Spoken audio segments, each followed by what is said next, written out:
I'm Brittany Lewis, a breaking news reporter here at Forbes. Joining me now is David Daoud, Senior Fellow at the Foundation for Defense of Democracies. David, thank you so much for joining me. Thank you for having me on again.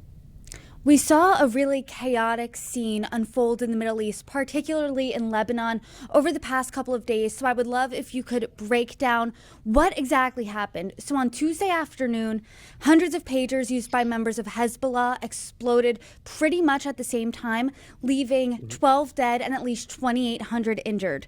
On Wednesday, in a second attack where walkie-talkies exploded, 20 were killed and hundreds more were wounded. What do you know about the attack so far? Well, the Israelis haven't claimed this, and they are unlikely to do so. But we can assume that Israel was behind this. The attack itself, like you said, was conducted simultaneously against thousands of Hezbollah operatives who had been using non-traditional communication devices. Hezbollah had switched to these pagers that detonated on the first day of the attacks some months ago. As a method to circumvent what they thought the problem was Israeli surveillance rather than something like this. As far as we can tell, it seems like the Israelis had interdicted this shipment of pagers to the organization, or that the shipment was made by an Israeli shell company. And effectively, Hezbollah ended up buying a bunch of pagers from the Israelis unknowingly. And these pagers were distributed to Hezbollah's members and were used in the attack in the manner that they were.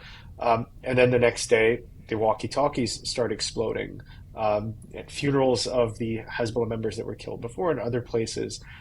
Seems like there's nothing that's happened today, but the Israelis have said that cryptically that they have further surprises in store for Hezbollah without claiming the attack, obviously. This has been unprecedented. We haven't really seen an attack like this on this scale. So what do you think Israel's goal here was, and was it successful? Well, the organization and Israel have been locked in war for over 40 years. It's taken on a more active form in the past 11 months, where Hezbollah began attacking Israel on October 8th. The Israelis have made it their mission to end Hezbollah's attacks on the north. They've updated their war aims. The cabinet recently updated the war aims to include returning Israeli citizens to the north and authorizing Prime Minister Netanyahu and Defense Minister Gallant to take any defensive or offensive measures against Hezbollah that would facilitate that goal of returning the residents to the north. So, I mean, there are three options here. The first option is that the Israelis tried to deal a preemptive blow to Hezbollah's communications network, or ability to communicate with the organization's ability to communicate with itself, and wounded thousands of fighters. I mean, a lot of these guys, even if they weren't killed, you lose your eyes, you lose critical limbs, you're not going back to fighting. So you've been decommissioned. That's one possibility. The other possibility is that they were trying to induce Hezbollah to fire the first shot in the full conflict that would allow Israel to take broader military action against Hezbollah and distance the organization from northern Israel, allowing the citizens to return to the north.